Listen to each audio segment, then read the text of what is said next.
Hey guys, welcome back to Total Tactics FPL. Today's video is going to be the Game Week 28 team selection. Now, as you guys know, the priority transfer for a lot of us this week is maybe to go out of HAALAND or to go for a Chelsea defender. I'm actually looking at both options, to be quite honest, and I would just like to review, of course, Game Week 27 before we get started.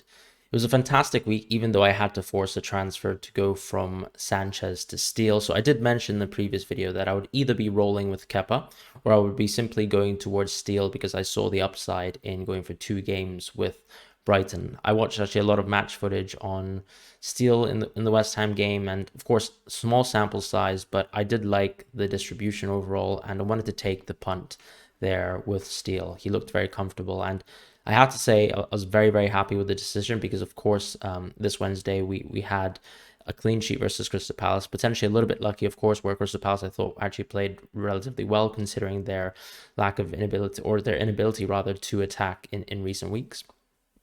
However, still looked very comfortable on the ball, and I have to say he seems like someone who's going to be nailed in Game Week 29. So that was a risky decision, but I think it has paid off, and hopefully it will continue to pay off, pending, of course, any updates with the international break. Now, in terms of the rest of the team, Trippier, me, and Henry all did well. However, of course, I did have a bench comprised of Arsenal players. I'm not really going to talk about the bench too much. Yes, of course, a lot of us have Gabriel on bench, Zinchenko on bench, Odegaard on bench, maybe even Martinelli on bench, and you would have lost some points here, but we're still looking towards Game Week 29. It still looks to be a very, very good fixture to bench boost. And so far, with exception to the Sanchez issue, we haven't encountered too many difficulties. So I think Game Week 29 bench boost is still on track, and I'm very happy with the progress of my team. Defensively, of course, seeing Brentford get a clean sheet was a positive sign because, as I said, one of my transfers could be to go towards a Chelsea defender, but it seems like that's probably less preferential towards just simply going out of HAALAND, Watkins and Havertz being the priorities there. And if I go to Havertz, then it's almost like I'm tripling up on Chelsea very early, almost lock me into 3 at 32. And if I go too quickly into Watkins now, of course, there could be some additional updates with Watkins and injury, and also maybe have to think about, of course, keeping HAALAND and whether there's value in having 10 players as opposed to 11. Personally, I still think the upside of Watkins is high. And if I go back to the Brentford defense, their performance versus Southampton was really positive, and I thought they were able to completely shut up shop versus Southampton, and I'm hoping that they could actually do the same versus a team like Leicester. What I am concerned with, of course, is mostly around Maddison. I think he is going to be a huge X factor in this game. Him being fit and ready to play will actually probably change my opinion on whether I keep the Brentford defense. Right now, I think I'm more inclined towards keeping the double Brentford, but Reece James and Chilwell are both possibilities.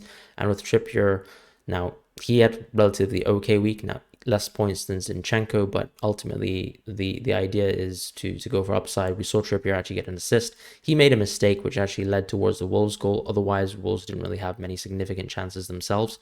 So it still looks good in terms of what this Newcastle defense can bode for our teams. And so Botman is someone that I'm looking forward to have in Game Week 28 to fill in this blank game week.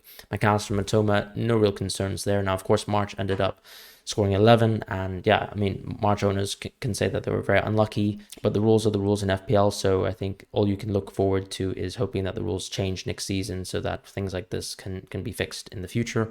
But yeah, that's unfortunate for March owners. I was quite happy to still own Matoma and McAllister. We did look at the penalty upside. We didn't get penalties, but that could still come in future double game weeks. So that's an interesting thing for McAllister. Didn't have the best of performances, so that's a concern, but Matoma looked electric still. Found that one key pass to March in the Crystal Palace game, and could have also gotten the assist if you for example, counter the March goal. Now, if we look next towards Rashford and Saka, they were dismaying, but I still think that they're fixtures in the team. Potentially Saka could be one player out of my team if I go towards someone like a Maddison or even a Fernandes. That sort of transfer is still on the cards. So I think with Odegaard on my team, the question mark is whether I go for both Maddison and Fernandes. Right now, I feel like I'm less inclined to do that. I'm probably more inclined towards keeping Saka, but I'm going to keep one eye towards the Sporting game to see what I would like to do with Saka going forwards. I don't think Saka is going to be someone that I take out in Game Week 28, but of course it will just help color my opinion on him on Game Week 29 as we build more info. As far as Tony, very happy that I put the captaincy on him with HAALAND. Look, not so explosive in the Premier League. completely smashed it out of the park versus Red Bull in the Champions League, and that's what you're going to have to deal with. You know, a small little threat of maybe missing out on Haaland Gaming 29, but that's what we have to look forward to, and that's why I'm probably going to go out of him. And Kane, extremely consistent once again. Nice to actually see that he had a bit more of an explosive haul for once. So happy to own him as we head towards that Southampton game, where someone like Ivan Toney away from home versus Southampton had a fantastic performance. So looking forward to that with Kane in my team. Now, heading towards next week, my priority transfer is to go towards Watkins. I think it just makes more sense in that I like not going for triple Chelsea at this moment in time.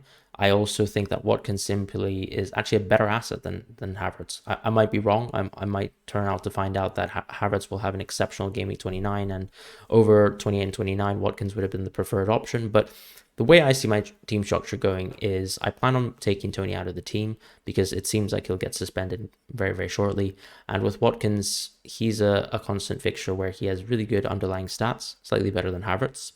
He's been clinical this season, and historically we've also seen that sort of precedence of him being clinical, whereas with Havertz you get these kind of high highs, low lows, some games where he's incredibly dull even if the team is active and actually capable of building chances. You're seeing that he's also continuing to actually come a little bit deeper in the system. Now, I don't think this really affects his underlying stats because, in fact, Havertz's numbers have looked really good as soon as we've seen this sort of switch to the 3-4-3. Last game, he took a lot of shots on target, so that shows he is going to be a key factor for this Chelsea team, but so is Watkins, and he's got a great fixture here versus Bournemouth, so I'm interested in that because Bournemouth are continuing to play a little bit more aggressively as of late, as we've seen in the recent games, so that should be hopefully a kind of high line that Watkins can exploit in behind, which is one of his key traits. So that's my little thought there towards going for Watkins. As far as the defense, I'm actually going to keep things exactly the same. But I of course do have an option of taking a -4 towards Chilwell. That is one thing that I am deliberating on.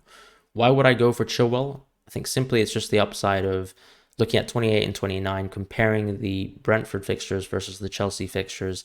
It is far superior for Chelsea.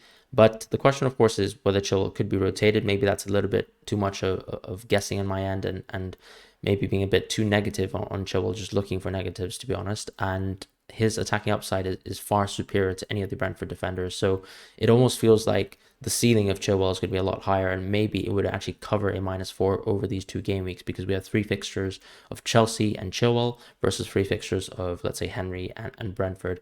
Now, Henry has actually gotten a lot of good chances. The last double game week was illustrative of that, but I am a bit concerned, of course, of keeping double Brentford defense heading towards game week 29. It might just be the case that I go towards Chelsea on game week 29 instead, delaying that transfer for 1 week because it seems like maybe the -4 just isn't worth it versus Everton, particularly if this Brentford team can look really resolute at home versus this Leicester team, depending on the Maddison news. And I think Maddison is also a key part of my decision making there. If he's fit, I might change my mind because he's been able to create a lot of great creative chances as of late. So it would change my opinion on how impactful this Leicester offense could be versus this Brentford defense.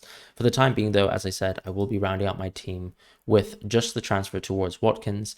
I have some intricate moves planned towards going for something like Shaw in Game Week 29 as well, and even Chilwell, just taking out the Brentford defenders. But that really just depends on whether I think the performance versus Leicester is solid and whether they can continue to build upon that.